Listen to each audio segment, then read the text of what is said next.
galera, tudo bem?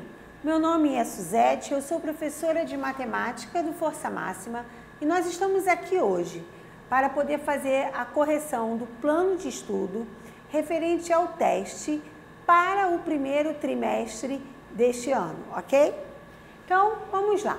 Aqui eu tenho a primeira questão, vocês devem estar acompanhando na folhinha de vocês. Calcule o valor da expressão a seguir usando as propriedades que você estudou sobre potenciação. Então, aqui nós temos a expressão que está na folha. 2 ao quadrado vezes 2 elevado a menos 1 sobre 3 ao quadrado dividido por 3 elevado a menos 1 vezes 72. O que a questão pede? Que você, usando as propriedades, calcule o valor da expressão, ok? Bem, então vamos olhar para o numerador dessa expressão. Você tem aqui uma potência de um produto. Este produto tem bases iguais. Por propriedade, quando você tem bases iguais, nós somamos os expoentes, ok? Então, 2 mais 1, 3. Porém, esse 2 elevado a 3, ele está elevado a menos 1. Então, eu já coloquei aqui 2 elevado a menos 3. Para quem não entendeu, eu vou fazer aqui uma observação, ó. 2 elevado a 3 elevado a menos 1. E aí, quando você tem aqui o 3 elevado a menos 1, 3 vezes menos 1 dá menos 3, ok? Sobre 3 elevado ao quadrado dividido por 3 elevado a menos 1. Por propriedade, na divisão, com bases iguais, nós subtraímos os expoentes. Então, repete a base e subtrai o expoente. Quando você for subtrair o expoente, você vai ter 2 menos o menos 1. Então, olha aqui, ó. Você vai ter aqui, ó, vou fazer uma observação aqui. 3 elevado a 2 menos o menos 1. E aí, menos com menos, você vai ter mais. 2 mais 1, 3. Então, fiquem atentos a essas duas observações. 2 menos menos 1 dá mais 1, que vai dar 3. Vezes 72. Bem, aplicando a propriedade, a gente pode fatorar também o 72. Eu fiz aqui em verde, separado num rascunho, a decomposição em fatores primos do 72. 72 dividido por 2 dá 36, 36 por 2 dá 18, 18 por 2 dá 9, 9 por 3 dá 3, 3 por 3 dá 1. E vou escrever agora aqui, de forma fatorada, o 72. Então, eu tenho 2 elevado a 3, porque, ó, 2 vezes 2 vezes 2, vezes o 3 elevado a 2, 3 vezes 3, ok? Agora, o que eu faço? Toda fração é uma divisão. E aqui eu tenho um produto e um produto. O que eu fiz aqui, tá? Primeira coisa, eu já multipliquei esse 2 por esse 2, porque possuem a mesma base. Consequentemente, eu vou repetir a base e vou diminuir o expoente. Desculpa, eu vou somar o expoente. Menos 3 mais 3 dá 0. Então, dá 2 elevado a 0. Sobre 3. Por que eu coloquei 3 elevado a 1 aqui? Porque eu peguei esse 3, 2 com esse 3, 3 e eu já, isso aqui, ó, eu cancelei. É como se fosse uma divisão, né? É uma divisão. E aí sobra um número 3 aqui, tá ok? Então, aqui foi uma multiplicação, eu somei os expoentes, deu 0. Esse 3 elevado a 2 e esse 3 elevado a 3 é uma divisão, aqui está no denominador. Sobrou 1 aqui, ok? Igual, veja bem, 2 elevado a 0 é 1. 3 elevado a 1 é 3. Então, a resposta desta expressão todinha é 1 elevado a 3. Ok? Você pode fazer de uma outra forma? Você pode, de repente, estar tentando resolver? Olha, não é aconselhável nessa questão, porque o título, né? O que está pedindo na questão é que você aplique as propriedades. E são justamente essas propriedades que nós utilizamos aqui, ok? Número 2. Número 2 é um problema. Considere um grupo formado por 5 amigos com idades de 13, 13, 14, 14 e 15 anos. O que acontece com a média da idade desse grupo se um sexto amigo com 16 anos juntar-se ao grupo? Primeiramente, nós vamos calcular a média antiga desse grupo. Lembrando que nessa média antiga nós temos 5 amigos. Então, eu coloquei aqui a idade desses 5 amigos. 13, mais 13, mais 14, mais 14, mais 15. Como é a média? Tudo isto sobre a quantidade dos amigos, que são 5. Essa média aqui, ela dá 69 sobre 5. Eu calculei aqui, a média antiga deu 13,8. Eu nem precisava chegar aqui, tá? Porque, na verdade, o que eu quero saber é a média nova. Então, eu posso até parar aqui para continuar. Por quê? A média nova, ela é eu pegar a soma que eu tinha até então com 5 amigos, acrescentar a idade do sexto amigo. Então, eu tenho 69, que era a soma dos 5 amigos, mais 16, que é a soma, que é a idade do novo amigo, e dividir agora não mais por 5, mas por 6, porque entrou mais uma pessoa, entrou mais um amigo. Então, eu tenho 69 mais 16 sobre 6, que dá 85 sobre 6, aproximadamente 14,1. Beleza? Questão número 3. Olha, a questão número 3 diz assim: Carlos tem 16 anos. Sua professora pede para ele escolher entre 2 números e pergunta qual deles mais se aproxima da idade dele. Sabendo que os números são raiz quadrada de 259 e raiz cúbica de 2.744, qual ele deve escolher?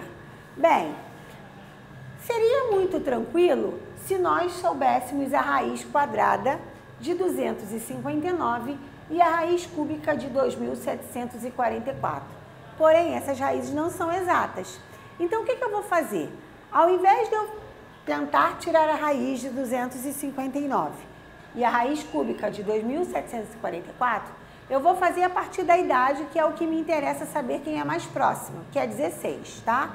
Então, o que eu vou fazer? Como aqui eu estou trabalhando com quadrado e com cubo, eu vou elevar o 16 ao quadrado e vou elevar o 16 ao cubo. Elevando o 16 ao quadrado, que é 16 vezes 16, eu tenho 256. E elevando 16 ao cubo, eu tenho 4.096. Portanto, eu sei que a raiz quadrada de 256 é 16 e que a raiz cúbica de 16 ao cubo, que é 4.096, é 16. Gente, o que eu tenho aqui em cima mais próximo desses números que eu encontrei? 4.096 está bem longe, mas 256 está bem próximo. Então, 259, dentre os números que ela deu para escolher da idade dele, entre 259, raiz quadrada, e a raiz cúbica de 2.744, o que mais se aproxima da idade dele é a raiz quadrada de 259, ok? Número 4. Número 4, nós temos assim: a média aritmética das idades de 30 alunos da turma A é de 20 anos. E a média aritmética das idades de outra turma B, com 20 alunos, é 180 anos. Então, a média aritmética das idades dos alunos das turmas é, bem, o problema dá pra gente a média aritmética das idades, não é isso? Separadamente da turma A e da turma B. Eu quero saber a média aritmética das idades dos alunos das duas turmas. Então, o que eu coloquei aqui? A primeira turma, ela tem 30 alunos e a média foi 20. Então, eu estou colocando aqui a idade, se eu tivesse que estar somando todas as idades da turma A, está representando por 30 vezes 20. E da turma B, que são 20 alunos e a média 18, 20 vezes 18. 30 vezes 20, 600, ok? 20 vezes 18, 360. Agora, aqui, para eu achar a média das idades, eu vou somar o total de alunos. Eu tenho 30 alunos na turma A e 20 alunos na turma B, que dá 50 alunos. Portanto, a média aritmética das idades dos alunos é 600 mais 360 dividido por 50, que dá 19,2, ok? Número 5. O gráfico representa em milhares de toneladas a produção no estado de São Paulo de determinado produto agrícola entre os anos de 2000 e 2008. Determine a partir dele a produção média em toneladas durante esse ano. Você tem um gráfico aí na sua folha ou no seu computador e esse gráfico ele representa justamente a produção entre o ano de 2000 e 2018. E você vai observar esse gráfico e você vai ver cada produção lá, ó, em toneladas. Você vai observar que no ano de 2000 foram 20 toneladas, no ano de 2001 foram 40, no ano de 2002 foram 50. Cada pontinho do seu gráfico está relacionado a uma tonelada na vertical. O que você vai fazer para saber essa média? Você vai somar todas as toneladas. Observem que na minha soma eu coloquei aqui 20, depois eu botei 2 vezes 40, eu botei 2 vezes 40 porque aí no meu gráfico, tanto no ano de 2001 como no ano de 2004, eu tive 40 toneladas. Depois eu coloquei 2 vezes 50 porque no ano de 2002 e no ano de 2008 eu também tive 50 toneladas, mais 3 vezes 60, porque no do ano de 2003, 2005 e 2006, eu também tive 60 toneladas. E, por fim, 70 toneladas. Faço essa conta e divido por 9. Por que eu vou dividir por 9? Porque foram 9 anos ali observados. 2000, 2001, 2002, 2003, 2004... 2005, 2006, 2007, 2008, e aí é um total de 9. Portanto, 20 mais 2 vezes 40, mais 2 vezes 50, mais 3 vezes 60, mais 70 sobre 9, é exatamente 50 toneladas.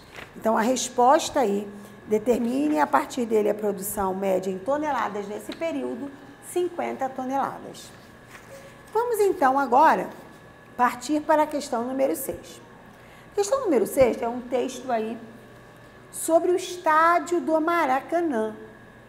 Ele diz assim: em 16 de junho de 1950, foi inaugurado o Estádio Municipal do Maracanã, no Rio de Janeiro, para que o Brasil pudesse sediar a Copa do Mundo. Com grande incentivo do jornalista Mário Filho, que depois foi homenageado dando seu nome ao estádio, a obra finalmente pôde ser concretizada, contrariando a opinião pública e políticos que defendiam a aplicação do dinheiro na construção de hospitais e escolas. Para a realização do PAN no Rio de Janeiro, de 13 a 29 de julho de 2007, foi iniciada uma grandiosa reforma no estádio, no valor total de 196 milhões. Representando em notação científica, o valor total gasto na reforma do estádio foi de... Bem, Já sabemos que utilizamos a notação científica justamente para poder representar com base 10, né, num produto com base 10, números muito grandes ou números muito pequenos. Nesse caso, 196 milhões. O que a gente faz? Eu escrevo primeiro esse número, porque aí com números, com os nossos numerais, com os nossos algarismos, porque aí ele está escrito por extenso.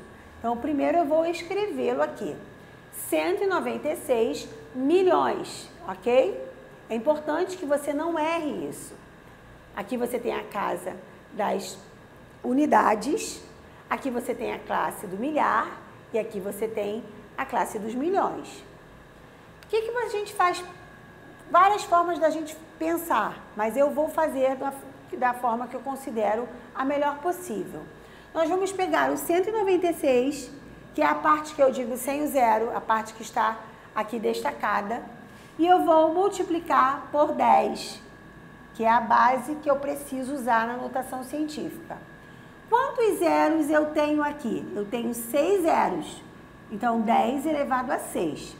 Porém, na notação científica, é importante a gente ressaltar que a gente precisa usar a parte inteira, ela deve estar compreendida entre um número maior ou igual a 1 e menor que 10.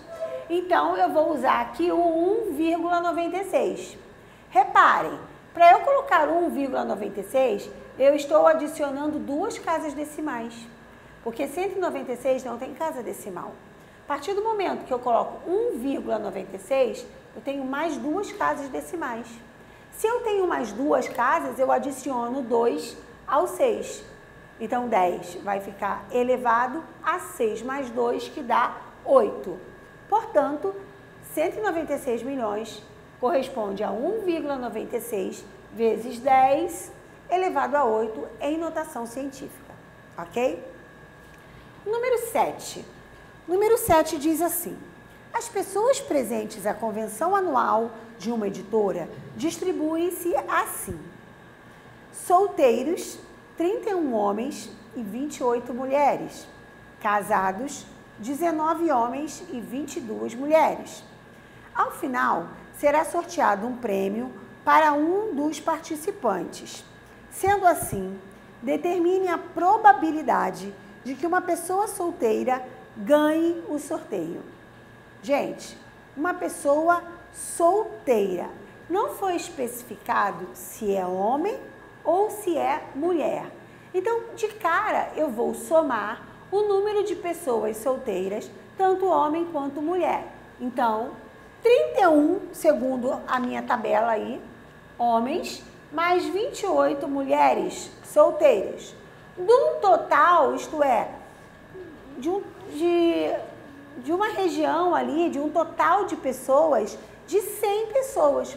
Porque aí no nosso quadrinho está bem específico que eu tenho homens, 31 solteiros e 19 casados. Mulheres, 21 solteiras e 22 casadas. Então, eu tenho que somar todas. Eu tenho que somar tanto os homens solteiros ou casados e tanto as mulheres solteiras ou casadas. Então, no total, eu tenho 100 pessoas. Então, a probabilidade de eu ter aqui no meu sorteio, sendo um homem solteiro, eu vou, um homem não, uma pessoa solteira, é 59 sobre 100, porque eu coloquei tanto os homens quanto as mulheres, de um total de 100. 59 sobre 100, eu posso escrever em forma de porcentagem, porque 50 por 100 corresponde a 59%, ok? Questão número 8. Bem, uma planta aquática circular com 1 centímetro de diâmetro foi colocada em uma estufa até atingir o tamanho ideal para ser comercializada. Sabendo que seu diâmetro dobra a cada 2 meses e que a planta sairá da estufa daqui a 1 ano, quanto deve medir seu diâmetro para que essa planta tenha a dimensão ideal para comercialização? Bem, nós estamos querendo saber qual vai ser o tamanho desta planta, não é isso? Qual o diâmetro? Eu sei que ela inicialmente ela possui 1 centímetro de diâmetro e que esse diâmetro dobra, então eu já coloquei aqui vezes 2. Só que por que está 2 elevado a 6? Porque o diâmetro dobra a cada 2 meses e isso vai acontecer durante um ano. Um ano possui 12 meses. Se a cada 2 meses vai acontecer isso, de dobrar, em um ano, quantas vezes isso vai acontecer? 6, porque 12 dividido por 2 dá 6. Então, o evento de dobrar vai acontecer 6 vezes. Então, vai ser 1, que é o diâmetro, vezes 2 elevado a 6. Diâmetro final vai ser igual a 1 vezes 2 elevado a 6. 2 elevado a 6 é 64, porque é 2 vezes 2 vezes 2, vezes 2 vezes 2 vezes 2, que dá 64 centímetros, ok? Questão número 9. Questão número 9 diz que 23 ex-alunas de uma turma que completou o ensino médio há 10 anos se encontraram em uma reunião comemorativa. Várias delas haviam se casado e tido filhos. A distribuição das mulheres, de acordo com a quantidade de filhos, é mostrada no gráfico abaixo. Reparem que vocês têm um gráfico aí que mostra as mulheres sem filhos, um total de 8 mulheres, as mulheres com um filho, num total de 7 mulheres, as mulheres com 2 filhos, num total de 6 mulheres, e as mulheres com 3 filhos, um total de 2 mulheres. Um prêmio foi sorteado entre todos os filhos dessas ex-alunas. Qual a probabilidade de que a criança premiada tenha sido um filho único?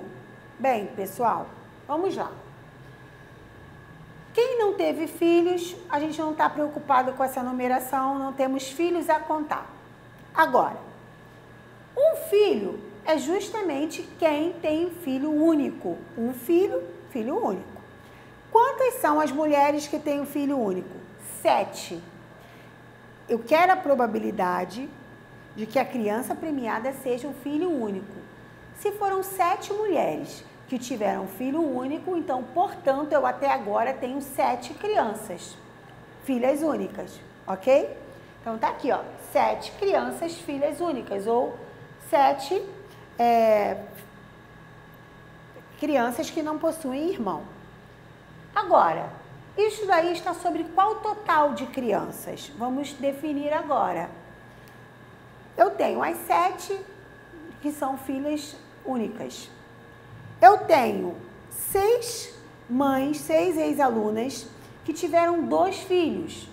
6, cada uma com 2, 6 vezes 2, 12. Então, eu coloquei aqui, ó, 7 crianças que são filhas únicas, 12 crianças que são 2 filhos, né, têm irmãos, e mais, tivemos ex-alunas que tiveram 3 filhos, foram 2. Então, 2 vezes 3, 6. Um total de mais 6 crianças. Então, estão aqui, ó, 7 crianças oriundas de mães que tiveram filhos únicos, crianças únicas, filhos únicos.